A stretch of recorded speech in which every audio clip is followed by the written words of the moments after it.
Para sahabat musafir yang terkasih, salam jumpa kembali bersama saya Romo Herman Yosef Bataona CMF dalam Renungan Musafir Minggu Sapaan Firman edisi Minggu 24 Januari 2021, Minggu Biasa yang ketiga. Mari kita mengawali permenungan kita pada hari ini dengan doa pembuka. Dalam nama Bapa dan Putera dan Roh Kudus. Amin. Ya Tuhan, Allah Bapa kami dalam surga, kami bersyukur kepadamu atas rahmat kehidupan yang Engkau anugerahkan kepada kami hingga saat ini. Teristimewa kami bersyukur karena Engkau telah memanggil kami semua kepada pertobatan sejati agar kami lebih dekat dengan Dikau. Bantulah kami dengan Roh Kudus-Mu agar kami mampu merenungkan sabda-Mu dan mengamalkannya dalam hidup kami sehari-hari. Demi Kristus Tuhan dan pengantara kami. Amin. Dalam nama Bapa dan Putera dan Roh Kudus. Amin. Mari kita menyiapkan hati kita untuk mendengarkan sabda Tuhan. Haleluya, haleluya, haleluya. Tuhan sertamu dan sertamu juga. Inilah Injil Tuhan kita Yesus Kristus menurut Markus. Dimuliakanlah Tuhan.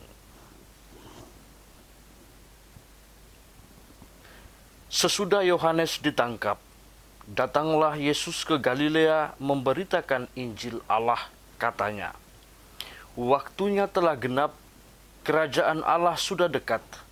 Bertobatlah dan percayalah kepada Injil." Ketika Yesus sedang berjalan menyusuri danau Galilea, ia melihat Simon dan Andreas, saudara Simon. Mereka sedang menebarkan jala di danau, sebab mereka penjala ikan. Yesus berkata kepada mereka, "Mari, ikutlah aku, dan kamu akan kujadikan penjala manusia." Lalu mereka pun segera meninggalkan jalannya dan mengikuti Dia. Dan setelah Yesus meneruskan perjalanannya sedikit lagi, dilihatnya Yakobus anak Zebedeus dan Yohanes saudaranya sedang membereskan jala di dalam perahu. Yesus segera memanggil mereka dan mereka meninggalkan ayahnya Zebedeus di dalam perahu bersama orang-orang upahannya, lalu mengikuti Dia. Demikianlah Injil Tuhan. Terpujilah Kristus.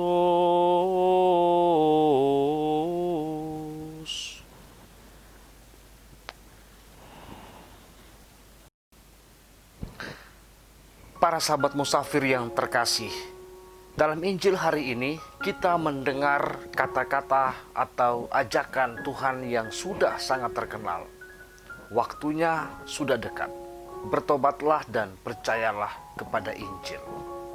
Inilah tuntutan bagi kita untuk bertobat, untuk merubah diri secara radikal dan kembali ke jalan benar sesuai dengan yang Tuhan kehendaki.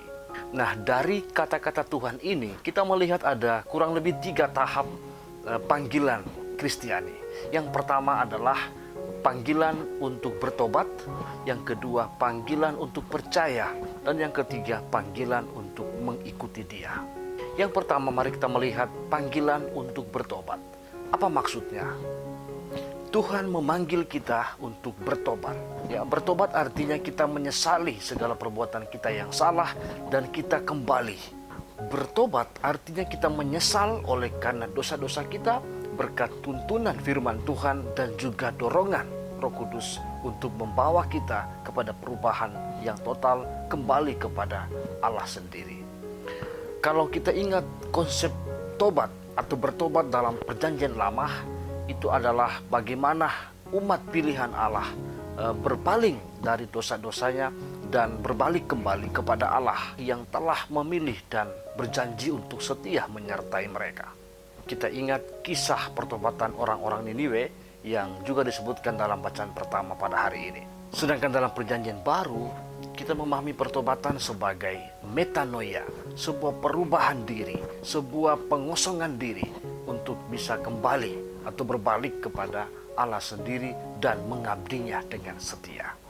Menurut bahasa Santo Paulus, bertobat artinya mati, meninggalkan cara hidup yang lama karena semuanya sia-sia dan tidak berarti sama sekali, dan berbalik kembali kepada Allah, sang sumber dan pokok keselamatan kita. Dan pertobatan di satu pihak adalah pilihan bebas kita manusia, tetapi di pihak lain itu adalah anugerah dari Allah sendiri. Allah mengaruniakan Roh Kudus kepada kita yang menggugah hati kita untuk menyadari keberdosaan kita dan berbalik kembali kepadanya.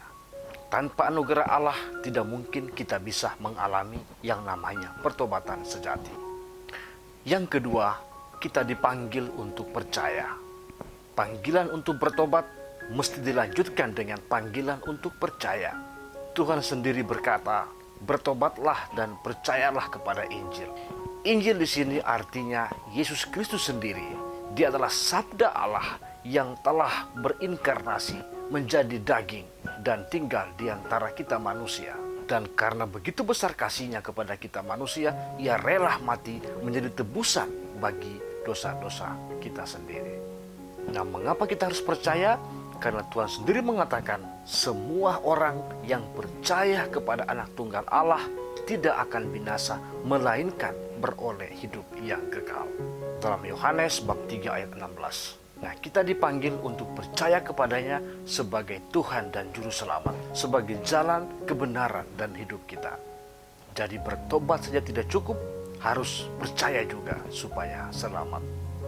Dan yang ketiga adalah kita dipanggil untuk mengikuti Dia. Setelah bertobat, setelah percaya, panggilan kita selanjutnya adalah menjadi pengikut Tuhan yang setia. Kita dipanggil untuk mengikuti Dia.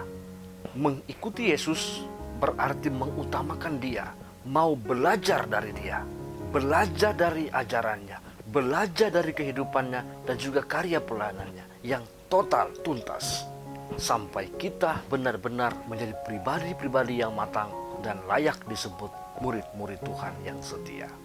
Mengikuti Yesus berarti mengutamakan Dia di atas segala-galanya, dan dari kita sendiri dituntut kerelaan untuk menyangkal diri, memanggul salib, dan mengikuti Dia kemanapun Dia pergi. Para sahabat musafir yang terkasih, hal-hal yang saya sebutkan di atas, 3 tahap yang sudah kita renungkan tadi, itu semua sudah dialami oleh Petrus dan teman-temannya, atau yang kita sebut dengan para murid yang pertama. Ada Andreas, ada Yakobus, ada Yohanes. Siapakah mereka ini? Mereka adalah orang-orang biasa seperti kita. Mereka juga sibuk dengan pekerjaan harian. Seperti kita, ada yang sibuk ke kantor, ada yang sibuk kerja kebun, kerja sawah, ada yang sibuk jaga toko, warung makan, dan lain sebagainya. Dan menarik bahwa di tengah kesibukan mereka sebagai nelayan, pada suatu kesempatan Tuhan datang menghampiri mereka. Yesus bertemu dengan mereka justru di saat mereka sedang dalam pekerjaan harian itu. Dan kita lihat di sini ada peristiwa luar biasa terjadi. Hanya dengan sebuah undangan sederhana namun luar biasa, mari dan ikutlah aku, kamu akan kujadikan penjala manusia. Dan dalam catatan Markus hari ini, reaksi atau tanggapan para murid saat itu adalah spontan. Mereka meninggalkan ayah mereka, mereka meninggalkan pukat dan segala kesibukan harian itu dan segera mengikuti Dia. Nah, ada 2 momen yang menentukan dalam kisah ini. Yang pertama adalah momen undangan, dan yang kedua momen pengambilan keputusan dari yang diundang. Sebagai pengundang, Yesus mengundang 4 orang ini, 4 nelayan sederhana ini, dan di saat yang sama pengambilan keputusan bebas dari ke-4 orang ini untuk mengikuti Tuhan, meninggalkan segala-galanya dan mengikuti Yesus. Para sahabat musafir yang terkasih, untuk menanggapi atau menjawab undangan dari Yesus sendiri dibutuhkan iman dari orang-orang yang diundang. Iman yang dibarengi dengan keputusan lepas bebas, meninggalkan segala-galanya, segala keterikatan dunia ini, segala kesibukan harian, dan mau siap sedia untuk belajar dan mau untuk menjadi murid-murid Tuhan yang setia. Hari ini kita semua, Anda dan saya, diundang oleh Tuhan untuk mengikuti Dia. Dia mau membentuk kita, Dia mau mengubah diri kita, membentuk diri kita, agar nantinya Ia pakai sebagai alat-alatnya yang siap untuk melanjutkan karya kasih Bapaknya di tengah dunia ini. Pertanyaannya adalah, apakah kita mau mengikuti Dia? Apakah kita mau dengan lepas bebas mengikuti ajakan dan undangan Tuhan untuk karya penyelamatan ini? Dan apakah kita siap untuk menyangkal diri, memikul salib, dan mengikuti Dia kemanapun Dia pergi? Tuhan sudah mengundang, sekarang keputusan di tangan kita semua. Apakah kita mau bertobat, mau percaya, dan mengikuti Dia? Kembali kepada keputusan masing-masing kita. Mari kita belajar untuk semakin hari semakin mendekatkan diri kepada Tuhan. Ingat, waktunya sudah dekat, kerajaan Allah akan datang segera. Bertobatlah dan percayalah kepada Injil. Tuhan memberkati. Mari kita mengakhiri permenungan kita dengan doa. Dalam nama Bapa dan Putra dan Roh Kudus. Amin. Ya Tuhan Yesus, terima kasih untuk panggilan dan undangan-Mu bagi kami semua. Engkau telah mengundang kami, memanggil kami untuk pelayanan karya kasih-Mu di tengah dunia ini. Bantulah kami untuk komitmen dan setia pada jalan hidup kami masing-masing, dan berikan kami kekuatan untuk berani bersaksi tentang Dikau di tengah dunia saat ini. Engkaulah Tuhan dan pengantara kami, kini dan sepanjang masa. Amin. Tuhan sertamu, dan sertamu juga. Semoga kita sekalian, hidup dan karya pelayanan kita senantiasa dilindungi, dibimbing, dikuatkan, dan diberkati oleh Allah yang Maha Kuasa, Bapa dan Putra dan Roh Kudus. Amin.